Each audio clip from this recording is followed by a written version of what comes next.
Pernah nggak sih dengar istilah Automated Online Proctoring atau AOP? Buat sebagian orang, teknologi pemantau ujian ini rasanya kayak sesuatu dari film fiksi ilmiah yang tiba-tiba aja terpasang di laptop kita.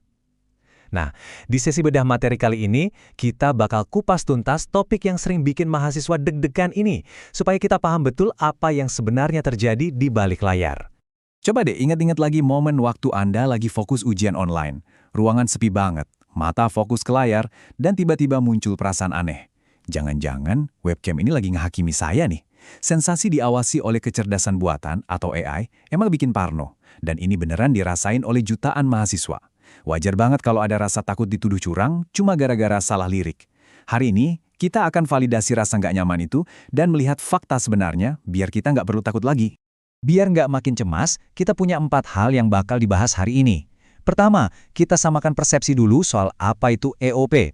Kedua, gimana sih cara kerjanya? Ketiga, kenapa integritas akademik itu penting banget?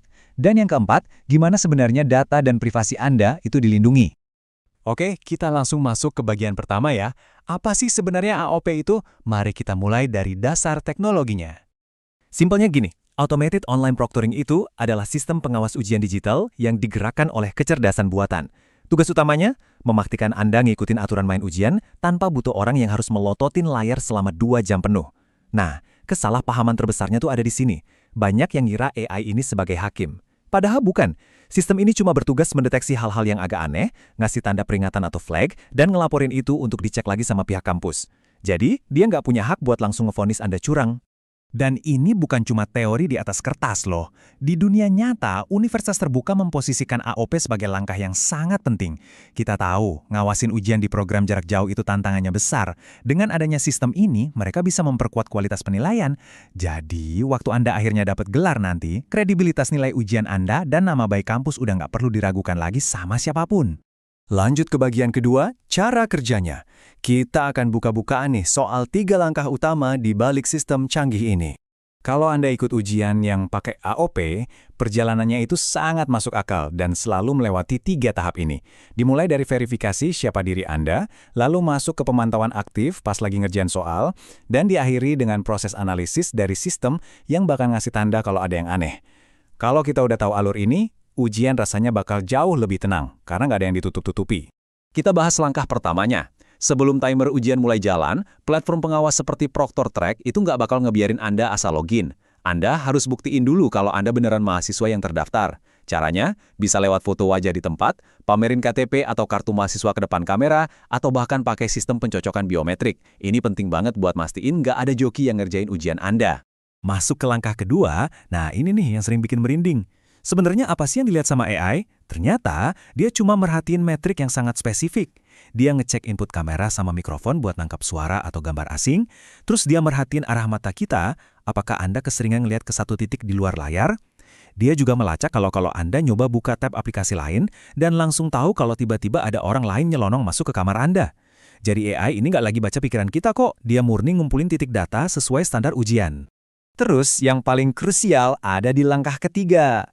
Harus diingat ya, AI itu nggak bisa ngejatuhin hukuman.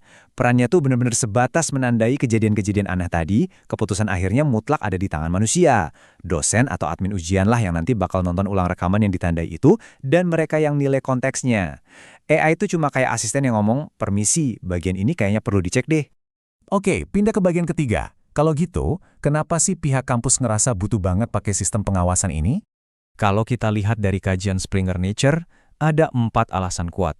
Pertama, ini jelas bikin orang mikir 2 kali kalau mau nyontek. Kedua, memastikan yang ngerjain ya memang mahasiswanya langsung.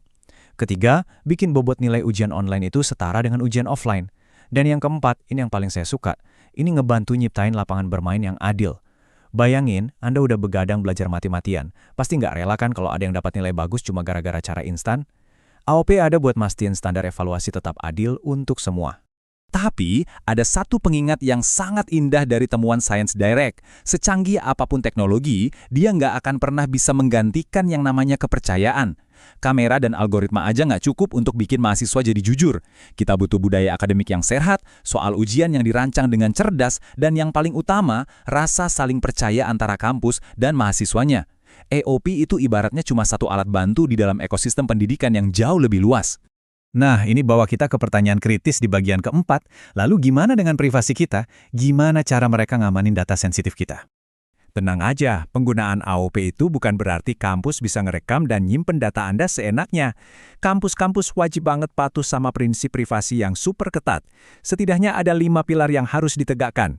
Transparansi data, minimalisasi data, pembatasan akses, keamanan penyimpanan dan transmisi, serta harus ada mekanisme banding. Kalau kelima syarat ini nggak dipenuhi, sistem itu nggak layak dipakai. Biar kebayang praktiknya, kajian dari RIXV dan sumber tata kelola lainnya ngasih gambaran detail. Transparansi itu artinya kampus harus ngasih tahu secara gamblang data apa aja yang diambil dan kapan video Anda bakal dihapus dari server. Minimisasi berarti mereka nggak boleh rakus data. Apa yang nggak relevan sama ujian nggak boleh direkam. Dan untuk urusan keamanan, video Anda itu dienkripsi sedemikian rupa dan cuma staf kampus yang punya wewenang khusus yang bisa buka file tersebut. Dan ini dia jaring pengaman paling mutlak buat Anda. Seperti yang ditegaskan di kajian Open Praxis, hak untuk banding. Katakanlah AI ngasih tanda merah karena Anda nunduk buat ngambil pulpen yang jatuh ke lantai. Anda nggak akan langsung divonis gagal. Kampus wajib ngasih Anda ruang buat ngejelasin dan ngeklarifikasi kejadian itu. Pada akhirnya, keadilan dalam sistem ini tetap ditentukan dari dialog antar manusia, bukan dari keputusan buta si mesin. Jadi bisa dibilang, pihak kampus ini sebenarnya lagi main akrobat di atas tali keseimbangan. Di satu sisi, mereka harus ngejaga kredibilitas ujian pakai standar AI yang ketat. Tapi, di sisi lain, tanggung jawab mereka sama besarnya untuk melindungi hak-hak digital dan privasi mahasiswanya lewat enkripsi dan tata kelola data yang transparan. AOP baru bisa dibilang sukses kalau kampus berhasil menjaga dua-duanya tanpa ada yang dikorbankan. Kedepannya, teknologi AI ini udah pasti bakal jadi makin canggih dan tak kasat mata. Tapi ingat, fondasi sejati dari pendidikan kita itu manusia, bukan algoritma. Jadi, gimana caranya kita menavigasi keseimbangan ini di masa depan? Mungkinkah sistem pemantauan teknologi ini bisa berjalan beriringan dengan rasa saling percaya yang esensial banget dalam belajar? Nah, pertanyaan besar ini jadi PR kita semua untuk dijawab. Terima kasih banyak udah nyimak penjelasan kita kali ini. Teruslah penasaran, dan sampai jumpa di pembahasan selanjutnya.